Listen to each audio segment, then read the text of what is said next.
Morning everybody, Silverbolt here, back for a Transformers review. Going to be doing one of my AA purchases.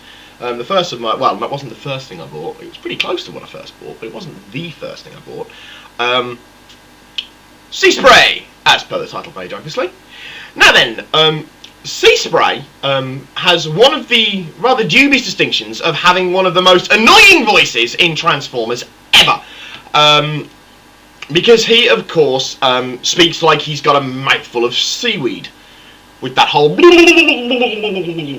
You know, the guy Dr. Zoidberg must have taken lessons from this guy, because he really does talk like he's underwater for some strange reason.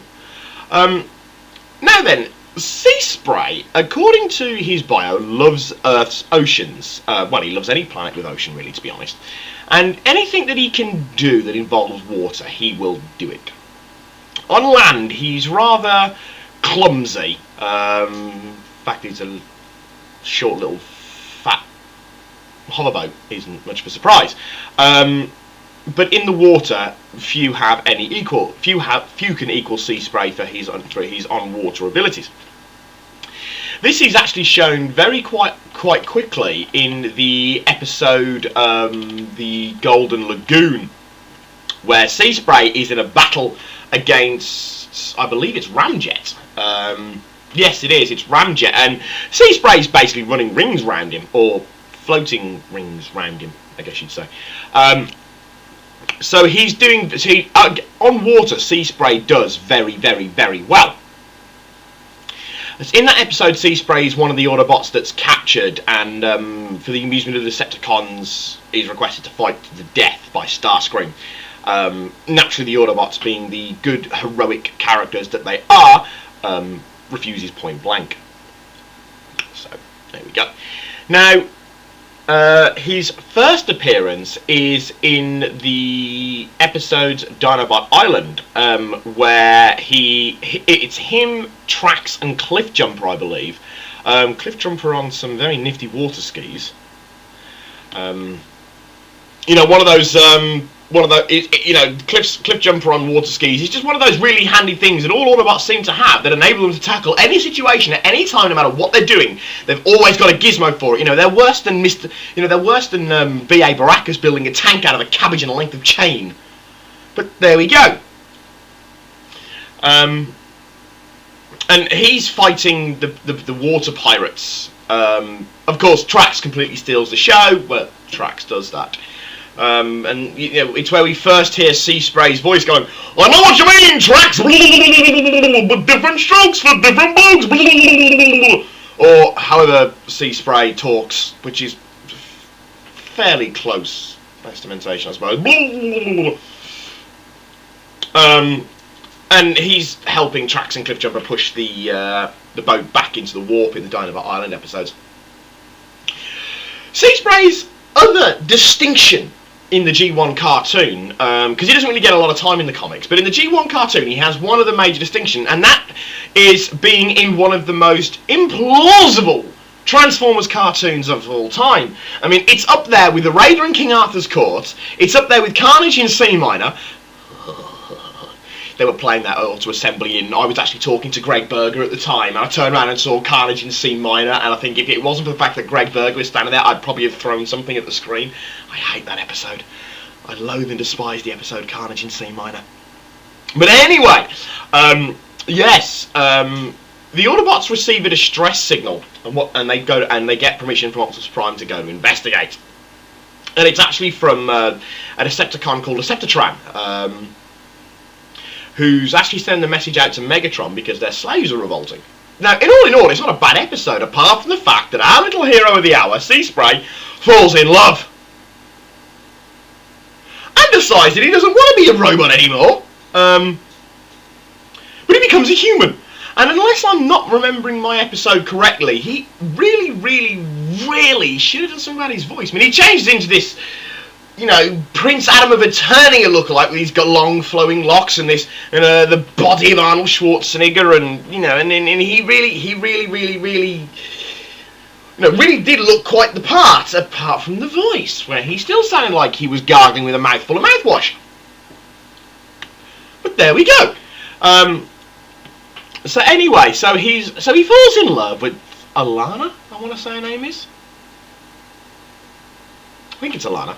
Yeah, and Alana, who also falls in love with Seaspray. I mean, why wouldn't you want to love the fat little robot dude?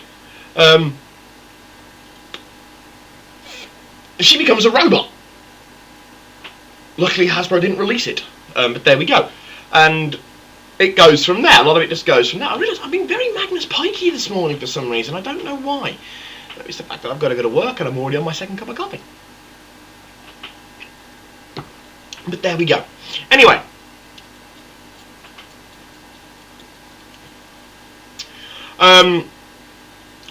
Seaspray also managed to, when they're searching for I think it was when they were searching for Trypticon, Seaspray was one of the ones that was crawling through the Hudson River.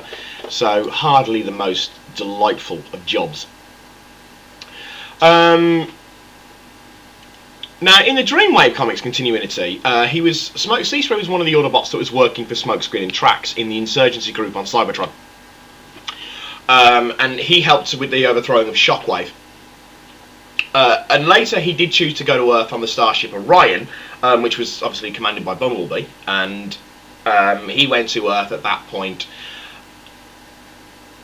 and I believe he ran into Sunstorm. Yes, he ran into Sunstorm at that point, but I can't quite remember his exact fate. I think he probably got killed, in all fairness. Most people that went up against Sunstorm got killed, though not as many as went up against Starscream when he was part of the Underbase, but that was part of the older comic lines, not the Dreamwave comic lines. But anyway, onto the toy of Seaspray. His old mode's actually really nice, like a fair few. I'm looking at the mini-bots here now, actually. Like some of the mini-bots, he's very much in his old mode. There's no display of any robot parts at all. It's not like, say, the likes of Outback and Brawn, who you can see their heads in robot mode, in alt mode. No, as you can see, there is no. Hang on, I've lost my camera. There we go. As you can see, he's got no robot parts to him at all showing in his vehicle mode, which of course is just a holograph. And now, Seaspray is toy mode. It transforms, like most of the mini-bots, well, like all the mini-bots actually, absurdly simply. Pull the boat down, lift the legs up, and just flip the rotary propellery things, which do spin. For those of you who want a gimmick on the toy. Just click that in place. There we go. And there we have Seaspray. I mean, he's got the articulation of a lump of coal, really. I mean, his arms move up and down, but that's literally it. Apart from he can do a weird little nodding thing. You know, that's literally about it for Seaspray. It's pretty much all he can do is nod. But, you know, he's a mini-bot. You know, he's not supposed to be an alternator or a classics for posability and everything else. I mean, I do think he could have done with at least his legs being able to pull apart a little bit. But there we go. I picked this up at Auto Assembly for £3. Same price I picked up Generation 1 pipes for, actually. And in all fairness, for the mini-bots, if you're paying more than £5 for a mini-bot, and it's not mint on its seal card, then you're being robbed. So don't bother. But it's not a bad toy. It's not exactly a great toy. I think its shining format it probably is going to be the fact that, as I said, in vehicle mode, it has no real